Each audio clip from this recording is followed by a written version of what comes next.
Hey, it's Derek from WatchMeCode.net. So I got a question for you, but first a small scenario that I thought of just a moment ago. Have you seen the movie Office Space? It's a classic movie about technology, basically working in an office, being somebody that's just kind of there just to get the work done and hates his life.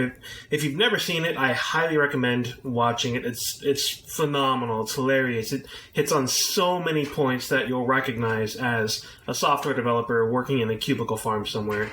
So there's a scene in the movie where they're talking about how depressing it would be to be stuck at this dead-end job for the next 50 years. And one of the people in the scene responds to this with, like, I would love that kind of job security. And it brings up a good question, an interesting point. You know, what is job security, especially job security as a web developer or software developer in general? I know I've had a lot of job security, what I would consider job security, in pretty much all of the jobs I've ever had, in spite of the number of jobs that I've had. So it brings up an interesting question of what is job security? And I have an answer for you, of course, but I also have a short story to bring up real quick.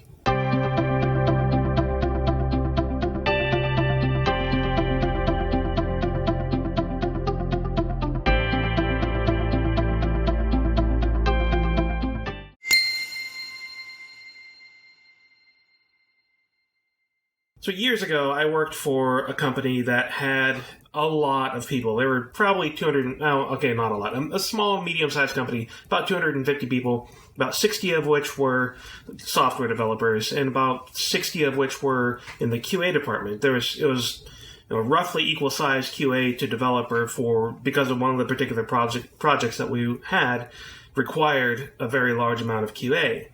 Now, unfortunately, this company was very siloed in its approach to management and organization, and that's another problem entirely that I don't want to go into right now. But as a result of the way this company was siloed, the QA and the development staff were almost completely separate. They hardly had any interaction with each other. And there was the QA manager in particular that I had a lot of personal problems with. He was a very micromanaging person, was rather abrasive and rude at times, was very, wanted to constantly keep his people separate from the development department, and was very protective of them in his mind. And it caused a lot of problems for us over the years that I worked there. But eventually, in a conversation that he and one of my project managers were having, he kind of let slip this idea that he saw himself as a necessary part in between the developers and the QA staff.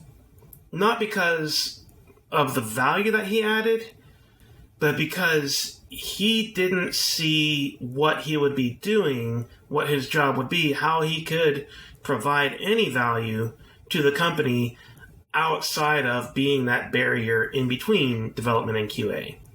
I mean, he essentially said, if I let the QA people work directly in the teams and talk directly to the developers, then what am I going to do? What would my job be? And that was just like, no. I mean, you don't understand the fundamentals of being a manager, being a leader, helping to organize it, so that there's like 12 videos worth of content in that conversation alone. But coming back to the point, what he was essentially doing was trying to create job security for himself. He was trying to put himself into a position where he was absolutely critical. Nobody could replace him. Nobody could do the one thing that he was doing, because he wouldn't let anyone else do it. And there's another scene in the movie Office Space that's very similar. In the interview process with the consultants, the efficiency consultants, there's a particular person that's being interviewed and being asked about his job. And the interviewer, the efficiency consultant, is basically saying, so what is it that you do here? And the guy's response is basically, well, I manage the requirements. I get them from the customer and I take them to the developers. And so you physically take them. Well, no, my secretary takes them. So what is it that you do here? And it's one of the funniest scenes in the movie, I think. But it also illustrates the same problem. It's this problem of job security and this problem of being a person the only person that can do that one thing in the company, and the perception that this is what job security is. And in my experience, that couldn't be further from the truth.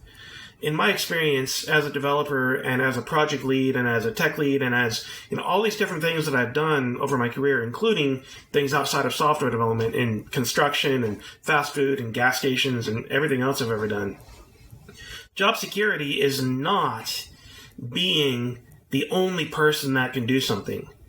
That's not job security. That's being a pain in the ass. I mean, just flat out. I cannot stand being the only person that can do that one thing, that one critical thing, that one important thing. Yeah, okay, there's little things here and there that I happen to be the person that does it all the time. But if I am the only person that can do this thing, first and foremost, my next task is going to be to train somebody else to do that thing so that I don't have to be the only person that is responsible for that.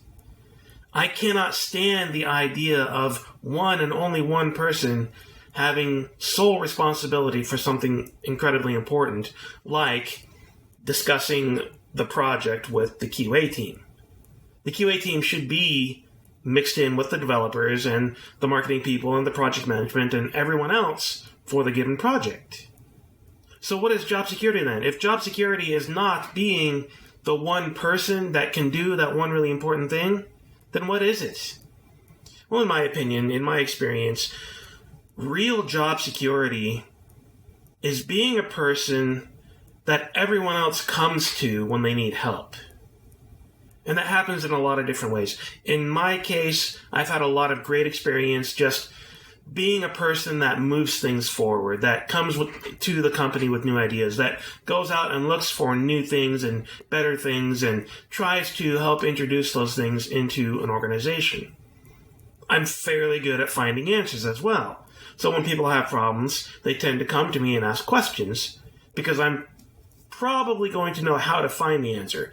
I certainly don't know everything. I certainly don't have all the answers or all the experience that people run in for questions that people run into.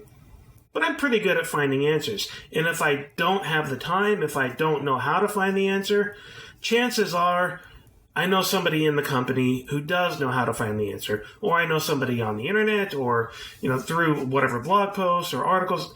There's a high likelihood that I'll at least be able to help somebody. And that is real job security. The ability to help other people be better at what they do. If you're that kind of person, you will never be wanting for work. There will always be a place for you in any job that you're at. Whether you're flipping burgers at a fast food place or slinging code for a major corporation. If you're the kind of person that can genuinely be helpful, can get other people to do more and be good at what they do and be better at what they do.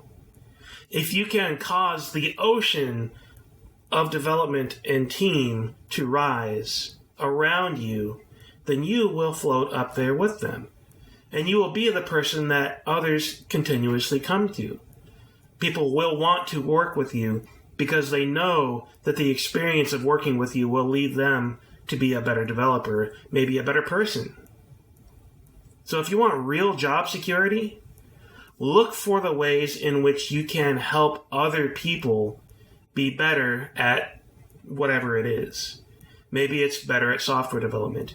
Maybe it's better at empathy and listening to other people. Maybe it's better at translating requirements into something that developers can use. Maybe it's, whatever it is. There's a million different ways to help the people on your team and in your organization. Find the ways in which you can be helpful to your team, to your project, to your organization, and you will have job security. But I'd also love to hear what you think job security is. What are the most important aspects for you in your organization to ensure your job security? I know my own experience is just my experience. My own opinions, of course, are just my opinions. And I'm sure there are plenty of other aspects of job security out there. And I would love to hear what your thoughts on job security are. So be sure to drop some comments down below and subscribe to the channel for more thoughts on code presented by WatchMeCode.net.